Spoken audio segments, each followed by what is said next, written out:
Welcome back to the Drucker Forum TV. I'm Mary Meaney, a board member and social entrepreneur, and I am absolutely delighted to welcome our guest today, a legendary journalist, psychologist, and best-selling author. Daniel Goleman's work on emotional intelligence is one of the most important pieces of research and findings for the last, I would argue, half a century. Daniel, we are absolutely thrilled to have you joining us. Thank you so much for joining in on our program today. Thank you. It's definitely my pleasure. I'm very taken by the Drucker Forum. I think it's very important, and I'm happy. Daniel, let's start. I'd love to hear how you first got interested in emotional intelligence. Well, it's a concept that I didn't actually invent myself. I was a science journalist at the New York Times. My mandate was to read academic articles and translate them for the general public. I came upon an article called Emotional Intelligence. It was in a very obscure journal. It was by Peter Salovey, who was just stepping down as president of Yale University. He was a junior faculty at the time. And Peter wrote it with his graduate student, John Mayer. And I thought, emotional intelligence, what a wonderful concept. It sounds like an oxymoron. You can't put intelligence and emotion together. But when I realized it was being intelligent about emotion, and I was writing a book at the time about the brain and emotion, I thought that would be a good title. So you wrote EQ, emotional intelligence. Break down for us, what do you include within emotional intelligence? What are the different components? Well, in my model, there are four parts, and most people agree on this. There are now several models of emotional intelligence, but mine says you need self awareness. You need to know what you're feeling and how it's driving your perceptions, your thoughts, your impulse to act. You want to use that information to manage emotions. That's the second part. The third is recognizing what other people are feeling, empathy, and then putting that all together for a skilled and effective social response. And why does emotional intelligence matter so much? What does the data say?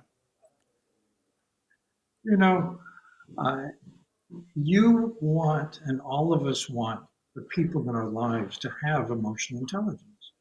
We want them to be aware, to tune into us, to care, to communicate well. These are all attributes of emotional intelligence. You want it in your lover, your mate, your spouse, your family, your friends, your boss.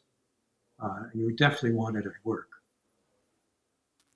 So, Daniel, as you know, we're at the Global Peter Drucker Forum, and the focus of this year's forum is all about knowledge work. And so I'd love to get your Right. thoughts about emotional intelligence specifically for knowledge workers. What matters the most? What are the things they really Right. should focus on? Well, knowledge work demands cognitive effectiveness. It demands you to be at your peak mentally. But the way the brain is wired, there's a hidden role for emotions there. The brain is designed so that emotional circuitry is reciprocally inhibited with cognitive ability. That means if you're at your sharpest, your cognitive best, your emotions are calm. If your emotions are such that you're upset, you're angry, you're frustrated, you're anxious, whatever it may be, it hampers cognitive ability. So you can't be sharp as a knowledge worker without being intelligent about your emotions, emotional intelligence. And what about for the managers or the leaders of knowledge workers? What advice would you have for them to really help people develop emotional intelligence? Well, it doesn't happen overnight. You need to know to develop emotional intelligence. What are your strengths? What are your limits? Where could you grow? And then to work to actually practice like any other skill, because it is a skill, getting better at whatever that may be, whether it's managing your own emotions or empathy, whatever it is. We do know from our research that you can get better with effort and sustained practice, but you need to do that. It won't happen magically. I think for And if me, you're a manager, sorry, sorry, go no, ahead. no, please go ahead, Daniel. Go for it. Just circling back, if you're a manager of knowledge workers and you see that someone could be much better than they are if they only had influence, for example. If people listen to them. I was once asked by Google, everybody there is a knowledge worker. They're very smart people. But it doesn't matter if you have a great idea if nobody listens to you. So the question is, how do you influence people? Well, that's an aspect of emotional intelligence. It has to do with your relationship with them, how much they trust you, how important they see you as. And it's not a given, it's something that you need to earn. One of the things that I loved about your research was the sense of hope that you can build, you can develop your emotional intelligence. Unlike IQ, it isn't fixed. You can actually improve. And I'd love to hear, some more thoughts from you about, well, what can you do to get better? What are some of your top tips, your advice for people who want to improve their emotional intelligence? Well, the steps to improving emotional intelligence are well known, well researched, actually. My colleague Richard Boyatzis at Case Western University has done massive research on this. He Mhm. finds the first thing that matters is motivation. What do you want for yourself? What are your dreams for your life? Where do you want to go in 5 years, 10 years? That's what matters most because that's where you'll be motivated. So step one is ask yourself, do I care? Where do I want to go? Second, what what are my actual strengths and weaknesses in this area? There's a wonderful 360 where you ask people whose opinions you trust, who know you well, to evaluate you across the domains of emotional intelligence. It's called the Emotional and Social Competence Inventory. I recommend it. But it gives you a profile of where you could grow and where you're great already, and you don't need to work. Once you have that, then it helps to focus on one aspect that you know you could get better at and to find a way of practicing that. Poor listening is a common cold of management. And if you want to be a better listener, you use every opportunity whenever you're with someone, might be in your family, might be your teenager, might be someone, a coworker or someone who's a direct report, but you pay full attention and you make sure to do that every time. And this takes some mindfulness. Maybe we'll talk about the importance of mindfulness, but it matters a lot in trying to improve because you're trying to change a habit. And we've practiced poor listening thousands of times. So to become a better listener, at first it may seem forced, but the more you practice, the easier it gets. So practice is another step, absolutely essential. Thank you. I love it. So the motivation, the awareness, the practice, and then getting feedback. At my home, I have a lot of teenagers, and it's a common saying that feedback is a gift. And with my teenagers, it's a gift that keeps on giving. Daniel, let me maybe shift focus a little bit to some of your work on focus. You wrote a fascinating book about the information overload, and you talk about how our attention is under siege. So, really powerful terms. And I'd love for you just to talk a little bit about the research that you did and some of your key findings.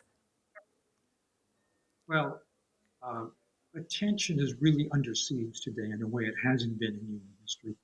Attention is actually a fixed quantity. It isn't something that stretches. But we pay attention serially to this or this or this. So, when you're looking at your phone, your cell phone, you're Hmm. not paying attention to the person in front of you. It's that simple. And today we probably get, cognitive scientists estimate about 5 times more information than we did even 20 years ago because we have so much access to that information. But that means that we have an overwhelm, an information overload. Plus our texts, our emails, our Zooms that we have to be on, video conferences, all of that demands attention. And with attention under siege, I think it behooves us to strengthen the capacity for attention, which interestingly is ignored in education, but I think it should be a focal point because the more you can pay attention, the more you can learn. And attention, like cognitive effectiveness, is reciprocally related to emotion. So if you're upset, you have little attention, but if you're calm, you have most. And for knowledge workers, I think getting in that calm state means that they're going to be clearest and best able to handle whatever the intellectual challenge may be. What you say about this information overload and the digital disruptions and distractions definitely resonates. And I think in particular for knowledge workers, right? They're bombarded with emails and with Zooms and with technological interruptions and with, loads of data that's hitting them. I'd love to hear your advice. What can they do to be more intentional about their attention and to manage all of these potential distractions? Well, there is an exercise which is common now in the workplace called mindfulness, and it actually strengthens attention, the capacity to pay full attention, be fully aware of what matters right now. And it's really simple exercise. It's attention training. One way to do it is to focus on your breath, on the in breath, the out breath. And when your mind wanders, simply bring it back to your breath. That is like when you go to the gym, every time you lift a weight, every rep strengthens that muscle that much more. It's the same with the circuitry in the brain. The more you use it, the more you, for example, strengthen the ability to bring your attention back, the stronger the circuitry for that becomes. Now, you've talked a little bit about the knowledge workers themselves, but what about the leaders of knowledge worker organizations, right? What can they do to create a company, an organization that isn't distracted, where people are able to really focus and get into a state of flow? What advice would you have for the Right. leaders? I've gone around the world asking business audiences to tell me about a boss you loved and a boss you hated. Hmm. And the boss people love invariably is emotionally intelligent because that's someone who actually listens to you, who is open and receptive to what you have to say, who manages their own emotions, doesn't let it all out at you. And that's the boss we want. So I would say that for knowledge work, if you want people in the knowledge workplace to be at their best, it helps if you, as the boss, manage your emotions, know what you're feeling, know what people around you are feeling, and use that all together to have an effective relationship. So it starts at home and walking the talk.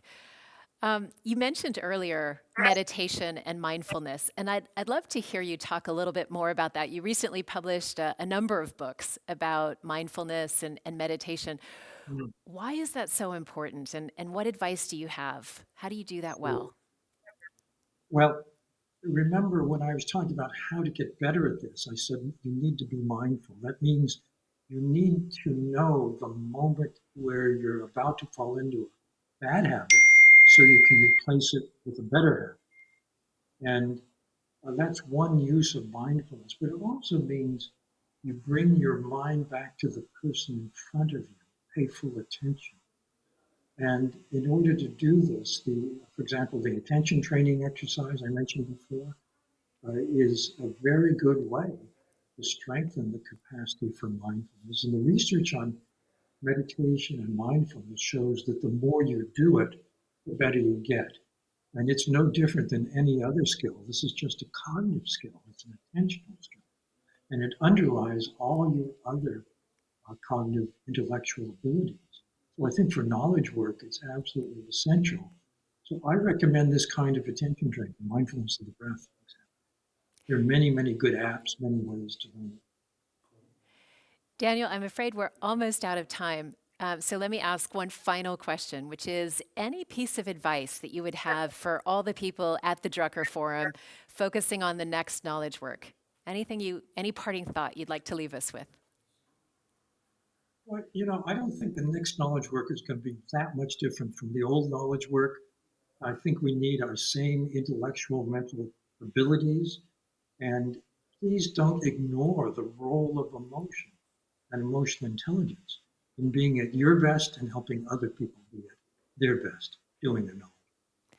Daniel, thank you so much. As always, you've given us a wealth of wisdom on emotional intelligence, on focus, and on mindfulness and meditation. We really appreciate your joining us today, and thank you for all of your insights and ideas. Thank you for having me. It's been a real pleasure.